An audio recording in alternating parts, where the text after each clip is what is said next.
सभी स्टूडेंट्स को नमस्कार। बेटा, सबसे पहले तो आप सभी का हार्दिक अभिनंदन और स्वागत। और इस वीडियो में हम लोग डिस्कस करने वाले हैं आप लोगों के बीए पार्ट फर्स्ट के सेकंड पेपर के ऊपर, इकोनॉमिक्स के, और इसके पैटर्न और आंसर राइटिंग स्किल्स और कौन सी यूनिट के कौन से क्वेश्चन इंपॉर्टेंट है इसके ऊपर चर्चा करेंगे। इससे पहले मैं आपको बता दूं कि कई बच्चों के मन में ये था कि सर ने फर्स्ट में जो क्वेश्चन बताए थे वो नहीं आए थे।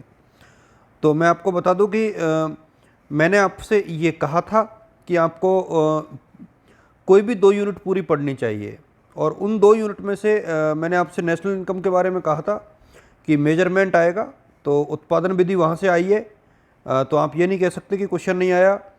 सर्कुलर फ्लो ऑफ इनकम की मैंने बात की थी, तो सर्कुलर फ्लो ऑफ इनकम यहाँ से आया है। ये सिर्फ इसलिए बता रहा हूँ कि आपको जो लग रहा होगा कि जो क्वेश्चन बताए थे वो नहीं आए।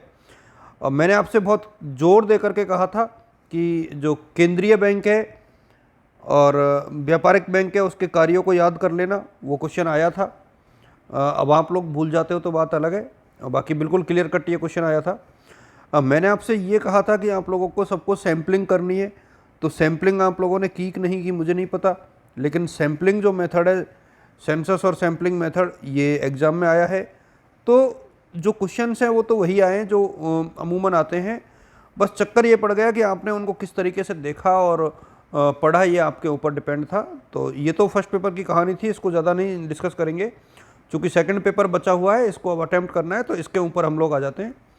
और ये पेपर थोड़ा सा आंकड़ों का पेपर है, तो इसमें आपको अगले 3 दिन पढ़ना पड़ेगा, और 38 नंबर का ये पेपर है। और कुछ स्टूडेंट्स ने जिस तरीके के क्वेश्चन पूछे थे, पेज वाली बात यह है बेटा कि एक पेज को एक साइड से एक गिना जाता है, दोनों तरफ से यदि पूरा पेज आपने भरा है तो वो 2 पेज माने जाएंगे।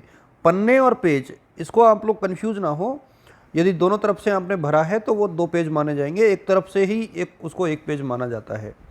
और कुछ लोग पूछ रहे थे कि सर 38 मार्क्स का डिवीजन कैसे होगा, तो आप 15-15 नंबर के 2 कर दो तो 30 हो गए, 8 1-1 नंबर के कर दो, या 1 7 नंबर का कर दो, 1-1 नंबर का कर दो, तो 38 हो गए। आप चाहो तो 7 क्वेश्चन जो है 5-5 नंबर के कर दो, 5 क्वेश्चन 7-7 नंबर के कर दो, और 3 क्वेश्चन 1-1 नंबर के कर दो। आप चाहो तो 3 क्वेश्चन 7 के कर दो, 21 और 1 15 का 36, और 2 1-1 नंबर के कर दो। तो चाहे जैसे आप लोग क्लासिफिकेशन कर सकते हो, इसमें कोई ऐसी साइंस नहीं है, रॉकेट साइंस, कि आप लोग इसको नहीं कर पाओ, तो ये कोई इशू नहीं है। अब हम लोग इस पेपर के ऊपर डिस्कस करते हैं। देखिए, हाँ, पहले पेपर में मैंने कहा था देखो मिश्रित अर्थव्यवस्था की विशेषताएं पूछ ली, कितना आसान पेपर था वो। तो चीज़ें बहुत आसान थी, बस आप लोग कर नहीं पाए। तो इसको अब सेकंड पेपर में हमें दूर करना है। पहली यूनिट और दूसरी यूनिट, सबसे पहले तो आप ये तय मान के चलें कि कम से कम 2 यूनिट पूरी पढ़नी है।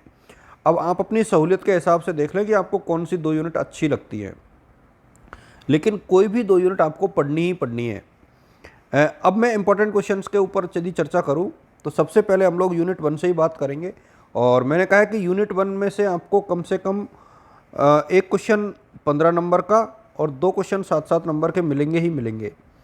और इस प्रकार से जो ये यूनिट है वो बन जाती है हमारी 29 की, और 2 क्वेश्चन इसमें से बनेंगे आपके 1-1 नंबर के, तो ये 31 नंबर का आप यहाँ से कर सकते हो। इसके बाद कहीं से भी आप लोग 37 नंबर का, जो 7 नंबर का क्वेश्चन है वो अटैम्प्ट कीजिए, कहीं कोई प्रॉब्लम नहीं है। और कुछ भी समझ में नहीं आए तो आप लोग मेरे से पूछिए।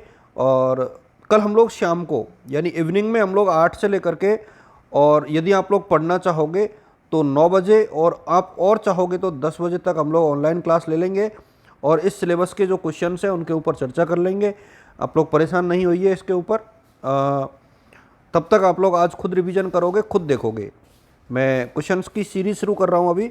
देखिए, पहला क्वेश्चन तो यही बनता है, बेसिक जो फीचर्स हैं, कैरेक्टरिस्टिक्स जो है इंडियन इकोनॉमी की, यानी भारतीय अर्थव्यवस्था की विशेषताएं कौन कौन सी हैं। पहला क्वेश्चन तो यही है, भारतीय अर्थव्यवस्था की प्रमुख विशेषताओं का वर्णन कीजिए।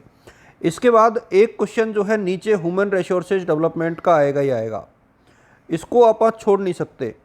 मानव संसाधन विकास, लिटरेसी, हेल्थ एंड न्यूट्रिशन, ये आपको देखना ही देखना है। इनका मानव संसाधनों के विकास की जो प्रमुख इंडिकेटर हैं उनमें 3 इंडिकेटर्स हमारे लिए इंपॉर्टेंट है, वो है लिटरेसी, हेल्थ और न्यूट्रिशंस, तो ये आपको देखने हैं। इसके बाद एक क्वेश्चन हमें जो पॉपुलेशन पॉलिसी है हमारी 2000 की वो देखनी है, जनसंख्या नीति 2000। पहली यूनिट में से मैं आपको जितने क्वेश्चन बता रहा हूँ वो सारी देखने पड़ेंगे, क्योंकि इनके बिना इस पेपर को करना थोड़ा सा मुश्किल है।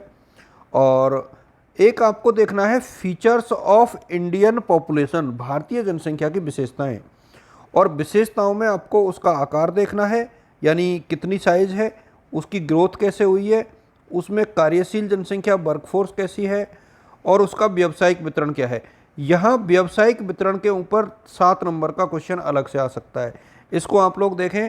और एक क्वेश्चन यहाँ पर बनता है 7 नंबर का ही डेमोग्राफिकल डिविडेंड का, यानी जननांकीय लाभांश क्या है भारत में और ये क्यों है, किस प्रकार से जननांकीय लाभांश की अवधारणा को डेवलप किया गया है।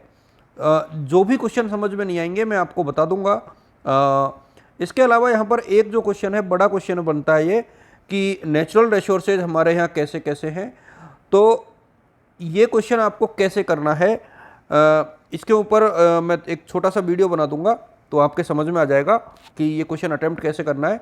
Natural resources, land, minerals, water, forest and power resources, इसके ऊपर ये पूरा क्वेश्चन आएगा कि भारत में प्राकृतिक संसाधनों की विवेचना कीजिए। तो प्राकृतिक संसाधनों में भी इंपॉर्टेंट कौन कौन से हैं, भूमि, खनिज, जल, जंगल और ऊर्जा। तो ये आपको बहुत अच्छे से देखना है। सेकेंड यूनिट की हम बात करें तो सेकेंड यूनिट पे आप चलोगे तो अब देखिए पहली यूनिट को अपन पूरा पढ़ रहे हैं, एक भी क्वेश्चन नहीं छोड़ रहे हैं, क्योंकि इसमें से अपन को कितना करना है, 31 नंबर का करना है, इसलिए इसमें से अपन ने कोई गैस पेपर नहीं लगाया, सारी यूनिट पढ़ी है। अब हम लोग आगे चल के थोड़ा सा गैस पेपर लगाएंगे और उसी हिसाब से पढ़ेंगे। तो अब हम यहाँ पर मैं आपको बता दूं कि एक क्वेश्चन तो आप लोग कीजिए, पहला, भारतीय अर्थव्यवस्था में कृषि का रोल और महत्व, role and importance of agriculture in the Indian economy, पहला क्वेश्चन आपका यहाँ से बनेगा। इसके बाद एक क्वेश्चन आपको करना है, वो है public distribution system and food security, यानी भारत की सार्वजनिक वितरण प्रणाली कैसी है और ये कैसे हमको खाद्य सुरक्षा प्रदान करती है। 2 क्वेश्चन हो गए यहाँ से। तीसरा क्वेश्चन यहाँ से आप लोग, सारे क्वेश्चन हमें नहीं देखने, एक क्वेश्चन आप यहाँ से देख सकते हो, यूजेज ऑफ द फर्टिलाइजर्स, यानी जो उर्वरक हैं उनके एडवांटेज और डिसएडवांटेज कौन कौन से हैं, उनकी लाभ और हानि कौन सी है। ये 3 यहाँ से आप लोग देखिए, बाकी को यू कैन स्किप और यू कैन लीव, कोई प्रॉब्लम नहीं है।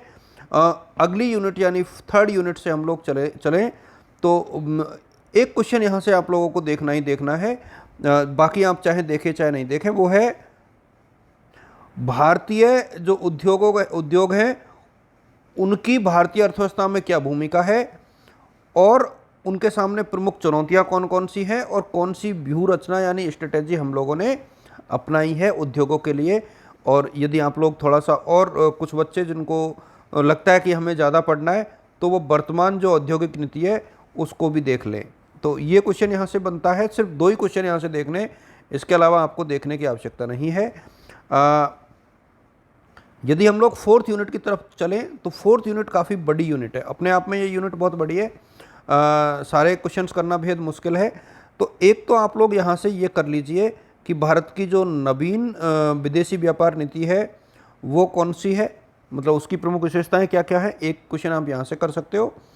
और एक क्वेश्चन यहाँ पर यदि वो पूछेगा तो मुझे ऐसा लगता है कि ये क्वेश्चन पूछा जा सकता है कि भारत के जो विदेशी व्यापार है उसकी संरचना, साइज और दिशा कैसी है।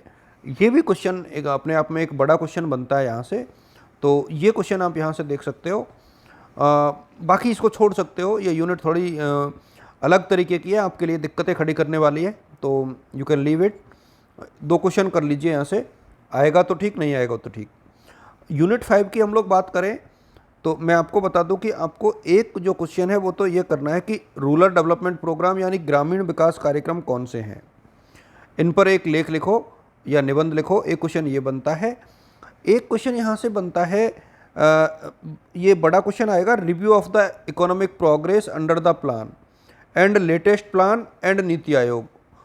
ये पूरा जो है मेरे सामने बहुत अच्छा क्वेश्चन यहाँ से बनता है कि आर्थिक जो नियोजन है जो उसका रिव्यू कीजिए, उसकी समीक्षा कीजिए, यानी उसकी उपलब्धियां लिखनी है आपको और उसकी फेलियर्स यानी उसकी विफलताएं लिखनी है, और नीति आयोग के साथ उसको कनेक्ट करना है। और वर्तमान में जो एनडीए यानी नेशनल डेवलपमेंट एजेंडा है, मैंने ये इंपॉर्टेंट क्वेश्चन आपको पहले भी लिखाया है, तो यहाँ से इन चीज़ों को आप लोग देखिए, कुछ समझ में नहीं आए तो पूछिए।